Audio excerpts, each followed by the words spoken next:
Welcome all back to the channel, and I'm going to look at something today that I not only didn't plan to look at, but really didn't have any interest in looking at.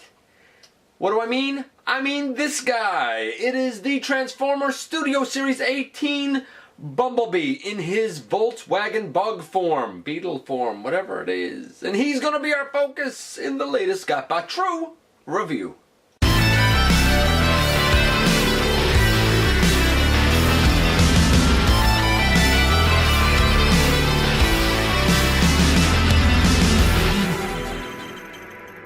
Hello you beautiful people, and welcome back to the channel. I hope that the day, morning, evening, whenever is going fantastic for you. I am your host, Dennis Moulton, aka GotBot. As always, please like, comment, share, and of course subscribe. Stick around, have some fun with us. Check out Machinery of Man, The Everything Factor, Transformers, Collectors, NL, and me everywhere. And this is Studio Series 18 Bumblebee. It is part of the third wave of deluxe class figures for the Studio Series line, and it is one of the figures that is like an official entrant, we'll say, in the Bumblebee movie.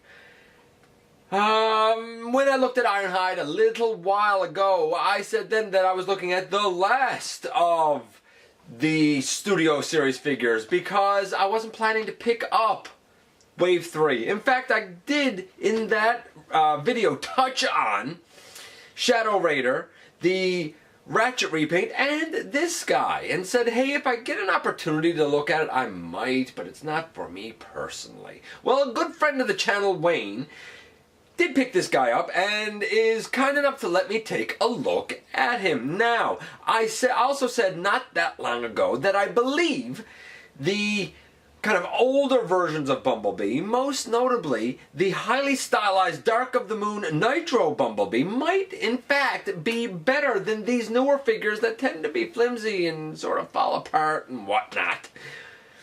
I looked at as well I think it was Studio Series 1, I don't know, it was in the first wave, and it was, you know, Movie B in his Camaro alt mode.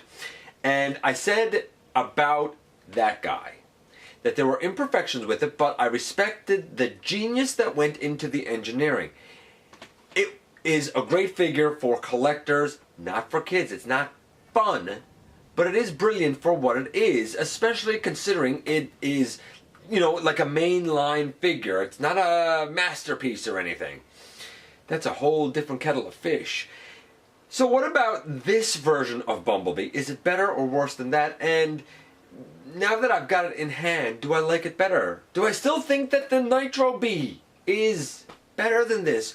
Do I stand by what I said about this kind of version of the character when I kind of touched on the Wave 3 Deluxes in the Ironhide review?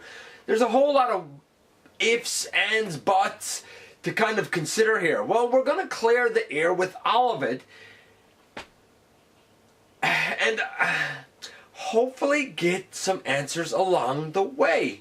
Anyway, without wasting any more time, let's head over to the table and take a closer look at this guy.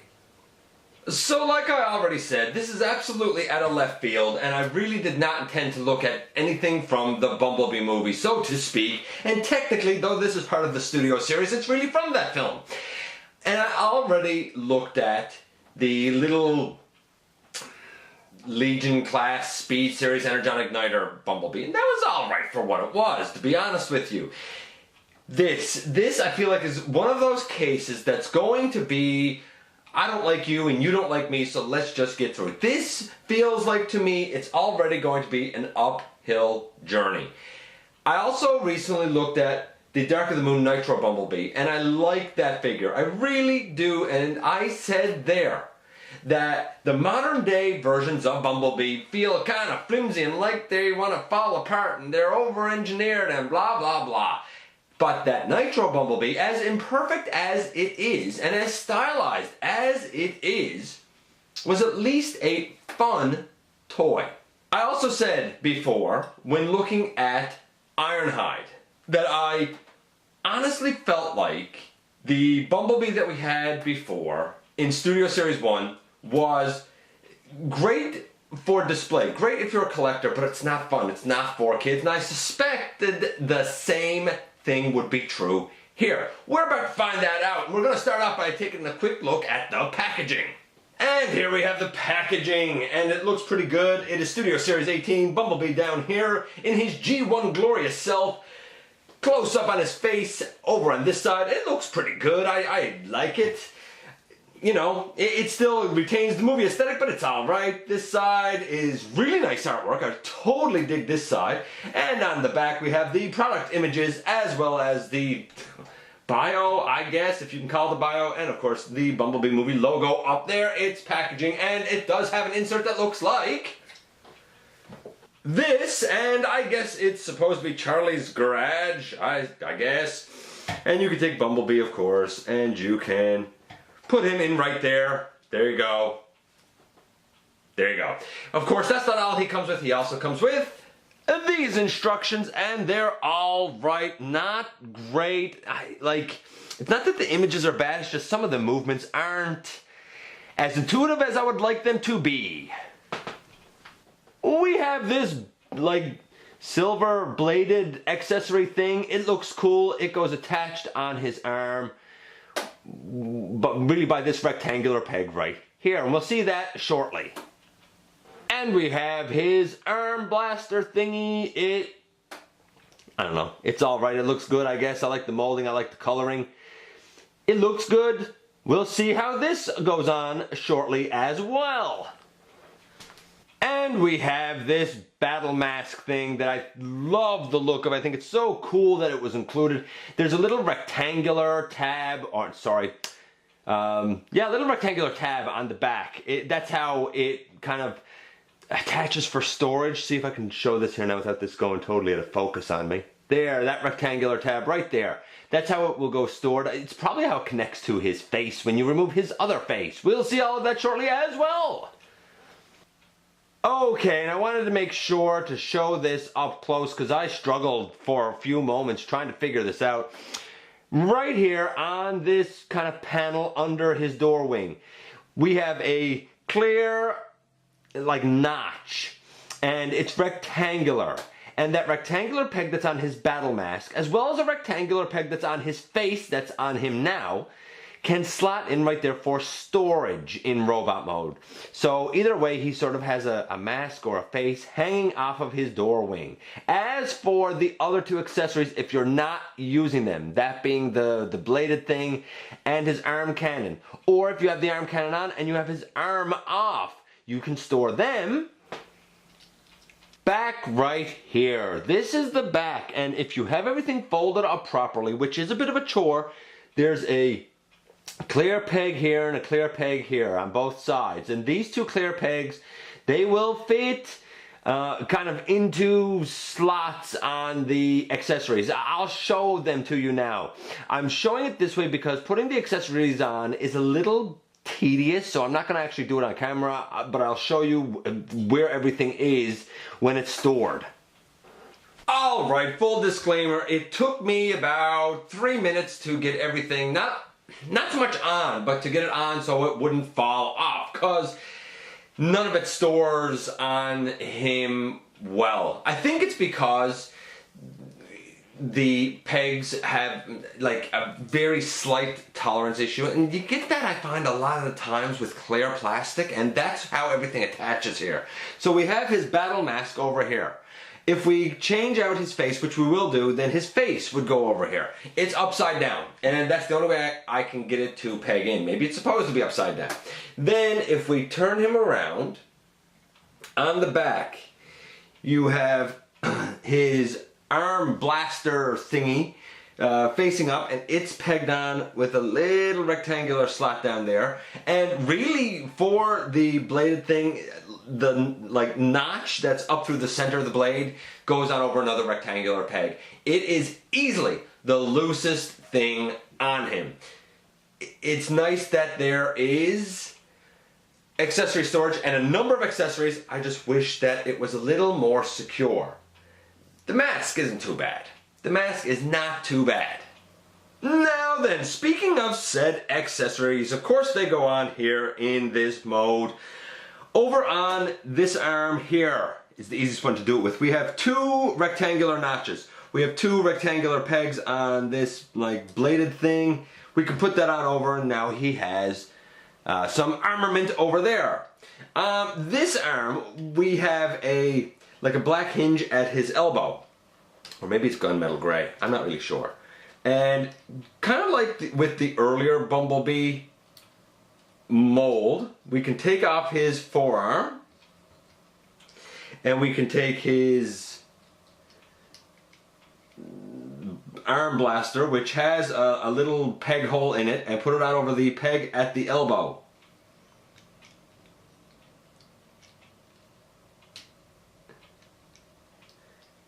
And now, of course, he has his arm blaster, and that looks cool. All that really leaves now is the battle mask. Getting the face off, I find, is a little bit of a chore. So we'll try it. We'll see how this goes. A lot of people say all you need to do is get your finger in the top of his head and pick off the front. I find that really... I was going to say I find that really hard, but I guess it's gotten easier with time. And then we take his battle mask face and put it on. And now B is all ready to go into battle, and we can take his head, his regular face, turn it upside down, and coming to this wing, or the other one, doesn't matter which side really you put it on, if you can line up the rectangular peg and the rectangular slot, then it will go on like that, kind of upside down. And then using one of these pegs here on the back again, just like we had done with his blaster, we can take his arm and hopefully put it on there.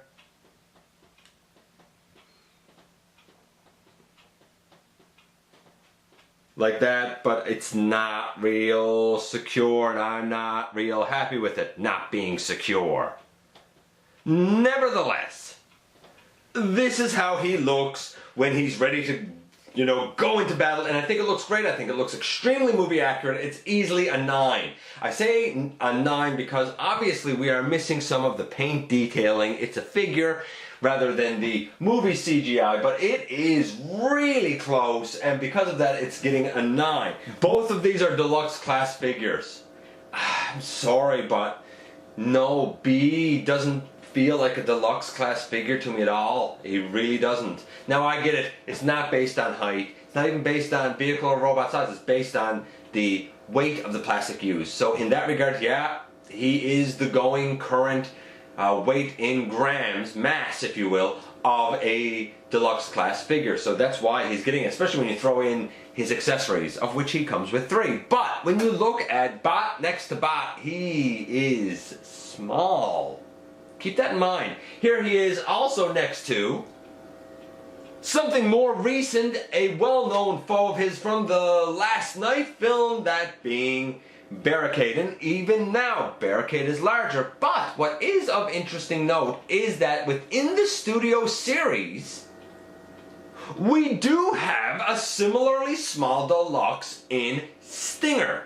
And again, this is a foe of B, so it sort of matches that they should match up, like it makes sense. By the way, Stinger's mold is basically being reused for the KSI drone. It's basically this in blue. I love this figure. I really do. I think Stinger was great, and honestly, I gave it a really high score. I would give the KSI drone a really high score. I don't know if I'm going to get that or not, but it's, I like it in red, I like it in blue, it's fantastic. I wish I had the other Studio Series Bumblebee to compare this guy to, but unfortunately I don't. That wasn't mine. Though I did look at the other Studio Series B, which I think was Studio Series 1 if I'm not mistaken, way back in episode 387. And we're going to use that as a bit of a discussion as we go through here. So yes, this Bumblebee is small, but again, the paint apps. The original Studio Series one I said was an 8. This one I think is better.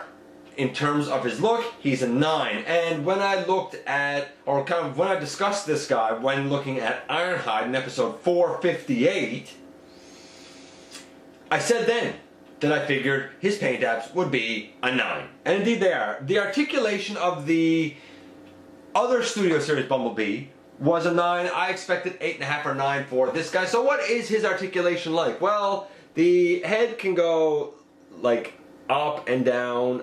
It can go left and right. The shoulders, they can go up. I guess not really all the way around because his door wing is in the way. They can go back a bit. They can go way out to the side, which I think is really cool. He does have on both sides a bicep swivel.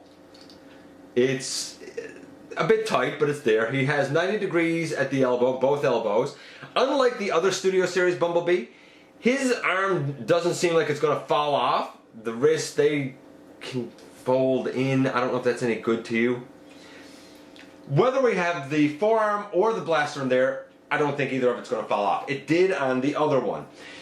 I also thought that I had seen that the chest pieces here like seem to move when you move the arms. No, not the case. They're actually pretty secure, and I dig them for that. The legs go way forward. They go back that far before hitting the kind of back kibble, but you know, it's respectable.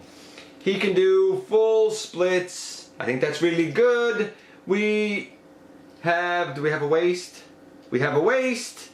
We have, I don't think it's a dedicated thigh swivel. Well, it is, but it's up in the ball joint at the hip. It's more of a thigh wiggle than a thigh swivel. We have 90 degrees at the knee, for sure. And we have nice ankle tilt. Honestly, he is definitely a 9 for articulation. The other one was a 9. Actually, he's going to be a 9.25 for articulation. He has pretty much the same as the other Studio Series Bumblebee, except we don't have shins that tend to move off to the side annoyingly. And his forearm does not pop off, so he's a little bit better. I dig it. So, thus far, he's doing well. He is getting a 9 and a 9.25. He's like a, I don't know, 9.125 at this point. He's a little over 9. He's doing well. At this same juncture, the Studio Series 1 Bumblebee was scoring about an 8.5. So this guy's a little bit better. What about the conversion? That's the big thing. Well, I'll say this much. At least things generally don't pop off on this guy like they did with the other Bumblebee and his famous poorly toleranced roof section that I believe I kept calling hood in the review. So, where do we begin that process for this guy? And I'm not going to pretend that I don't expect this to be an absolute bear and not fun. I absolutely do.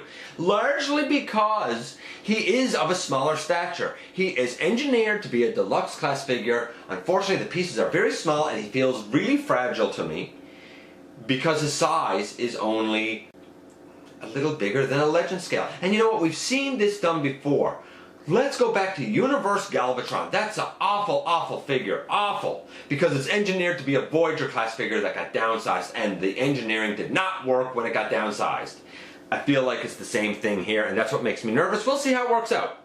Maybe I'm totally wrong. So we open out his door wings, and we flip up these pieces into place. And that's the doors done. Now we have to unfurl this backpack, which I'm not going to pretend does not make me absolutely nervous. It really does.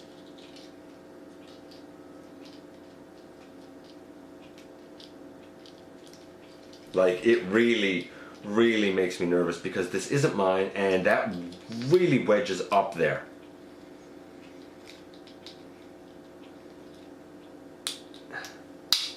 There. Folding it down, not fun. Not fun at all. But you fold it down, you straighten it out. I will say this, though I think the Look of him and the coloring is fantastic. There is a bit of a mismatch between the yellow paint and the yellow plastic. Starscream Fiance did not like it, and she would have marked him down for it. I don't, because that's just kind of common for Bumblebee. It's always been the case with Bee. Poor Bee. Okay, so we have that much done. Yay!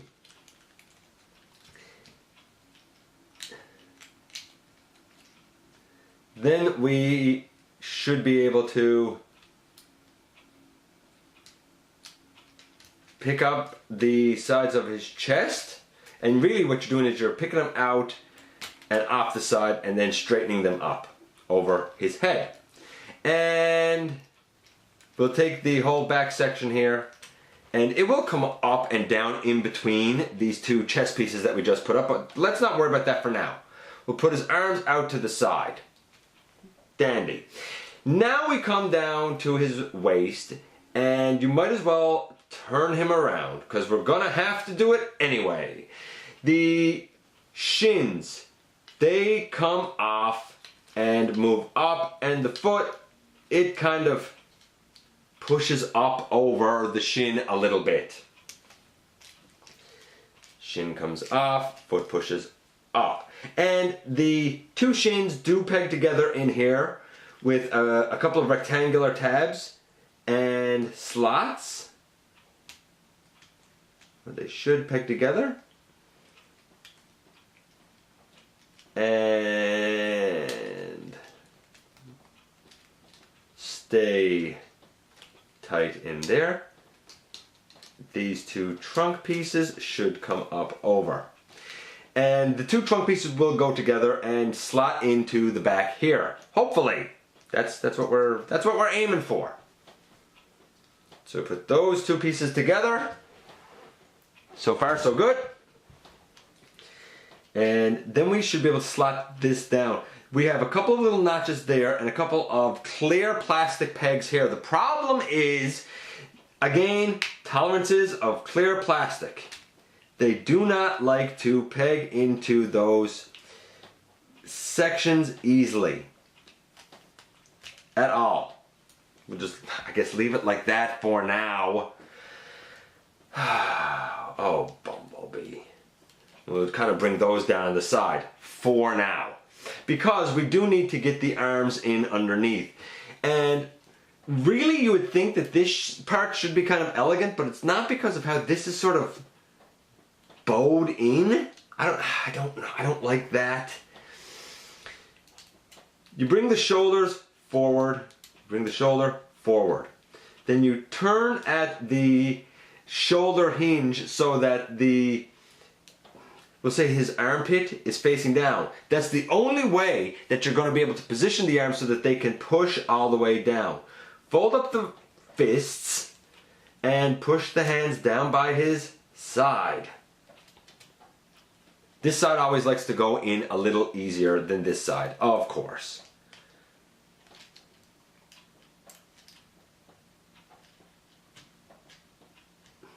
There. Now we have both of them in, and this is basically how underneath the vehicle should look.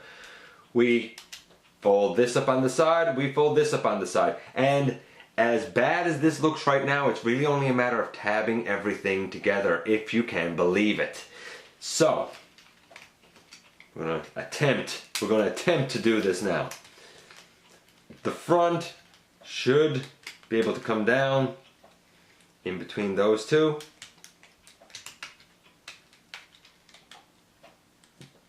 These wheel well sections should tab together.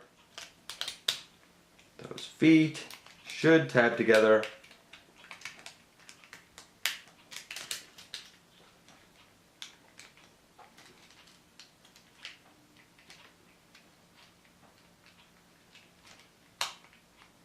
That back section should tab together. And you can see what's happening, can't you? As I tab one thing in, everything else likes to untab. I'm going to get this tab together and then we'll just look at his vehicle mode.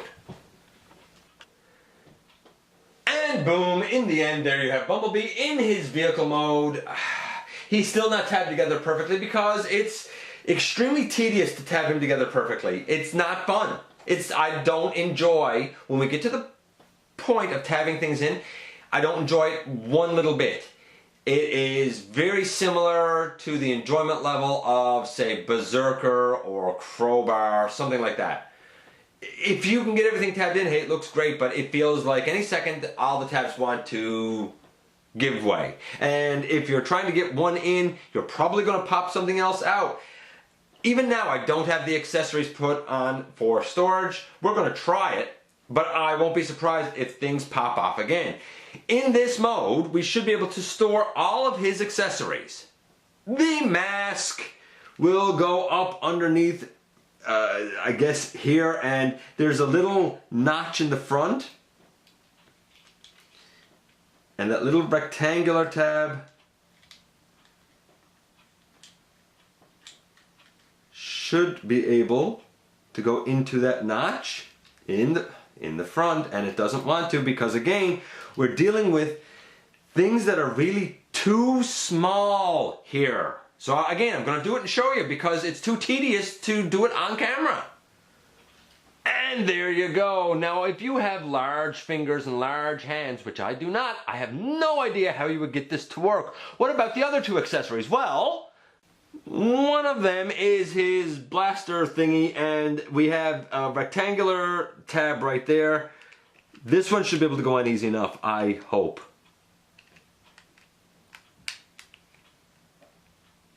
Yeah, on over like that. And then the blade thing, again, it goes just on his arm, and we leave it there like that, and that's how they store. Can he roll? Yeah, he can. He rolls just fine, no problem. I don't know, does it look good? Yeah, if you tab everything in, it does. At least it's the alt mode that we know and love. Now, I don't usually do the conversion back, but I did with the original Studio Series B, so I'm going to do it here. And thankfully, it's easier going back than it is coming to vehicle mode. Because going back, you're taking a lot of these panels apart deliberately, and that's a beautiful thing. So, we begin really by kind of lifting off the tires, and we can even come down underneath here and open out the doors, and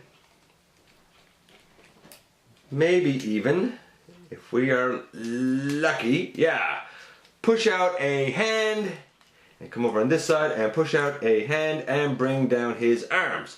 Beautiful. We can even take this and fold it up for now.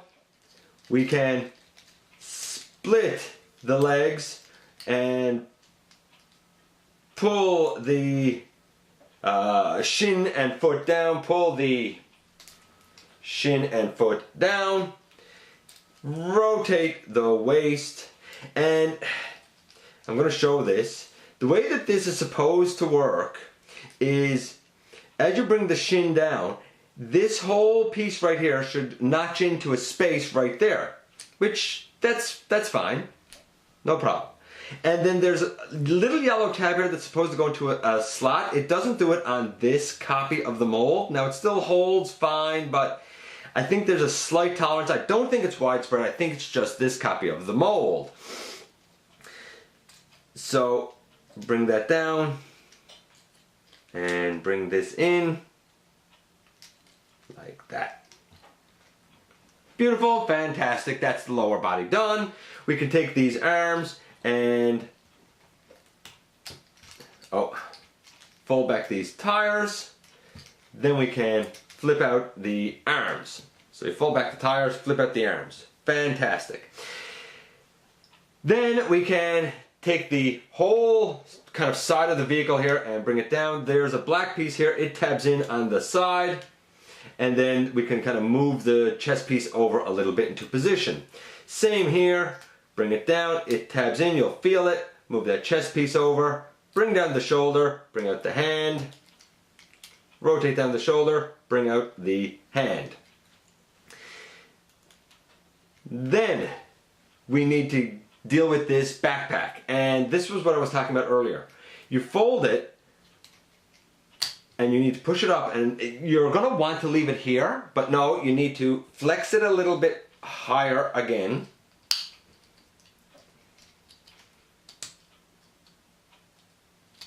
To get it a bit deeper, and you're going to have to keep kind of doing that to get it up into position, way up. See if I can show this. I don't know if I can. Way up in here, way up as high as it can go. We shouldn't have space left in his back if we do it correctly. There, all the way up. It's not comfortable to do that. We take this window and fold it down, we fold in the door. We take this window and fold it down, we fold in the door. And boom, that's it. He is back in his robot mode. What can I say about his conversion? Oh, by the way, if you didn't have his feet kind of pulled forward, do that now too. What can I say about his conversion? The exact same thing that I said last time. It is still a bear. It's easily a 9, 8.5 I'd say, for a collector. Because there's still things that quite don't feel right on it, and I blame it for being downsized slightly. For just a Transformers toy for a kid, it's a 1, a 2, it's not fun. They're not going to enjoy it, they're not going to likely be able to do it. The Nitro Bumblebee is a world better when it comes to being fun. So, my overall score for this guy, well, the original Bee had an overall score of a 9 if you're a collector, or a 1 or a 2 if you're like a kid, just a fan of Transformers. You know, just want something to fiddle with, play with, because it's not good for that. This guy, same thing. Overall, it's a 9. Like, it's a solid entry, it's a solid Bee, it's the right size, I guess. So it's solid 9 if you're a collector. It's still only a 1 or a 2 if you're just an average fan. Because it's over-engineered for the size that it is. If it was going to have this engineering, it should have been a full deluxe class size. If it was going to be downsized a little bit, then things should have been simplified more than what they are. I said it before, and I'm going to say it again, I think the Nitro Bumblebee, for as imperfect as it is still overall a better toy than this. Because it's just more fun and more intuitive, and just more people can take it in their hands, fiddle with it, and enjoy it for what it's intended to be. A fun toy that converts between a car and a robot. That's where this guy falls down. Because he is a 9 for a collector, hey, I see the appeal of it.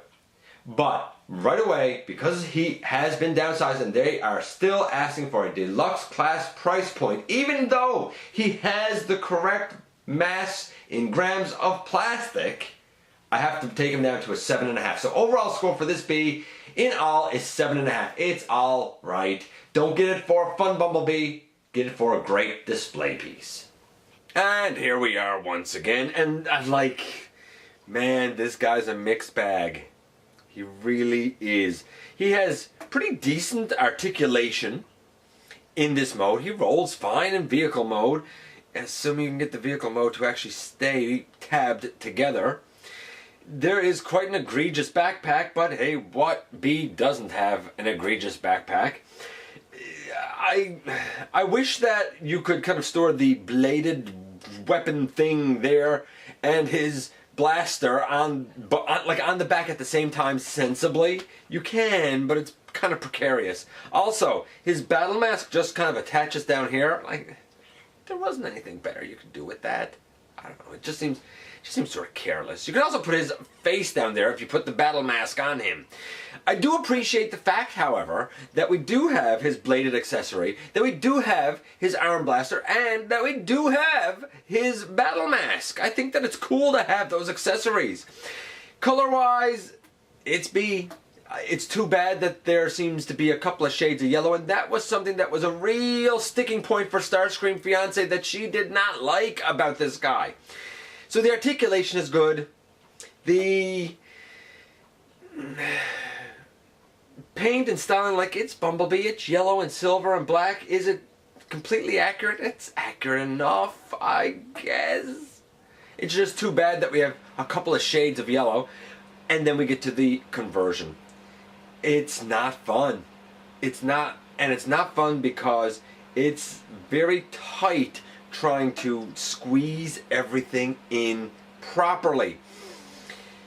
Now, to be fair, I don't find parts fall off this guy like they did with the original Bumblebee mold, and I kind of showed that going from vehicle to robot and robot to vehicle because it was a complicated figure. This guy isn't as complicated as that, isn't as fiddly as that, and something like the roof doesn't seem to fall off. But that being said, as you kind of squeeze the whole vehicle together, it still doesn't seem to quite want to sit right. And if you're lucky enough to get it sat right, the slightest nudge seems like it could probably knock things out of place. This is another one of those cases where I think this is great for collectors, but I don't think it's going to be fun for kids. It's not a fun toy, it's a great display piece.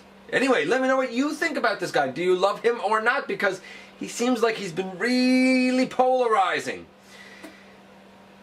You know, I love to hear from you guys. I'm going to say thank you very much for giving me some of your extremely valuable time. Please hit that subscribe button. And, of course, I look forward to the next time that you and I get together to have another visit right here inside the videos.